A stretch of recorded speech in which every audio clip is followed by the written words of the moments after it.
Hey everybody, welcome back to the channel. Today we're going to talk about the changing real estate here in the Colorado Springs area. A lot of difference over the last 2 years, so stay tuned.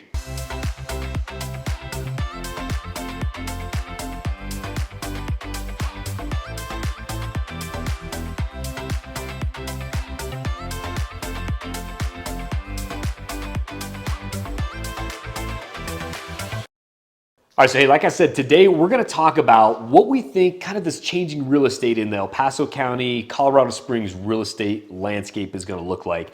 So, I mean, let's just talk historically. Over the last couple years, nationally and definitely here along the Front Range of Colorado, we have seen a crazy amount of growth. The influx of people into Colorado and then also the crazy value appreciation on the home side, it's been unprecedented. And what I do believe is that this landscape, it's going to kind of level off to where appreciation, I think for the next couple of years is going to be pretty flat, not a lot of appreciation.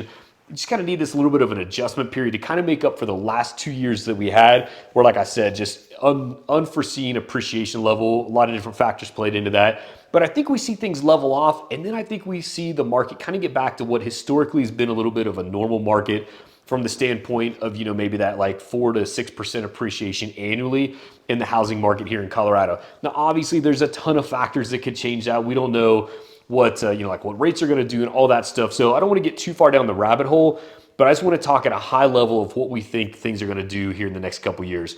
So like I said, I think that appreciation is going to fall off a little bit and get back to kind of more of a normal market. The other big thing about the real estate kind of situation here in the Pikes Peak area is inventory. If anybody's listened to me very much over the last couple of years, they know I've been kind of preaching this consistently, is that the inventory levels are still low here in Colorado. So, we can go all the way back to 2007, 2008 when the last kind of the housing crash happened. There were a lot of reasons that builders stopped building and we kind of got behind on the number of new homes that we needed to construct to keep pace with not just people, just kind of a growing population within the state of Colorado as people moved out of their parents' home and wanted to buy a house, et cetera, but also with the influx of people wanting to move to Colorado. So, we talked about it a ton. Colorado is an amazing place to live, but man, we just need more houses for those people to live in right now. So right now we see a lot of apartments being built. I think that's going to be a little bit of a trend over the next couple of years, is that we're going to see less single family home construction. We're going to see more multifamily and apartment style construction. Again, just trying to kind of catch up with that inventory shortage. Now, obviously, for a lot of reasons, I think most folks would rather buy a home instead of rent. It's kind of that whole concept of I'd rather pay my own mortgage instead of paying my landlord's mortgage and be able to take advantage of that asset growth.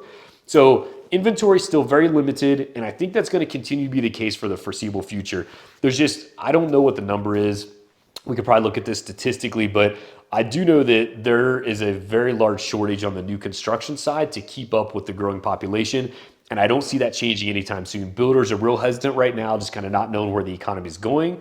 And then also just because honestly, there's a lot of kind of regulation and red tape that goes into getting new home permits. It's worse in some areas than it is in others. Typically, it's a kind of a county-led thing. Of course, there's state requirements, but some counties are more difficult than others. So there's just a lot of factors that kind of play into why that housing shortage is going to continue. But I think that's going to be the case. And unfortunately, where you see it the worst at is the entry-level home price, especially a good quality home at the entry-level first-time home buyers, kind of when you're trying to bust into the market at that.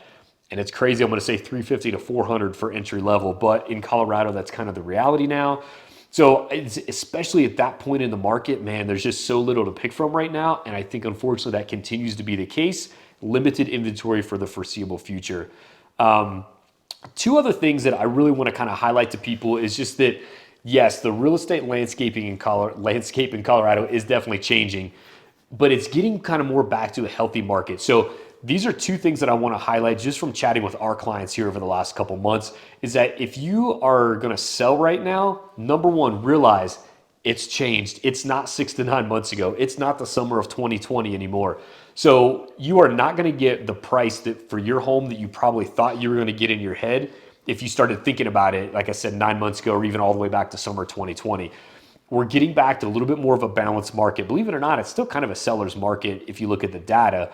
But buyers definitely have a lot of leverage now. So you can negotiate on price. You probably aren't going to be in a situation where you have 20 other offers. Maybe there's one other offer you have to compete with. You don't have to give up your inspection periods, things like that. So you have a lot more, I guess, kind of buyers have a lot more pull in the market or leverage right now. So if you're a seller, just be realistic. Everything's not in your favor like it has been for the last 2 years. As sellers, we kind of got a little bit spoiled there, honestly.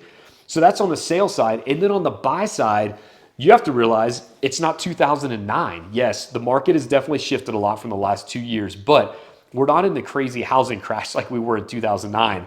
Little personal story, I had properties that I had bought in 2007.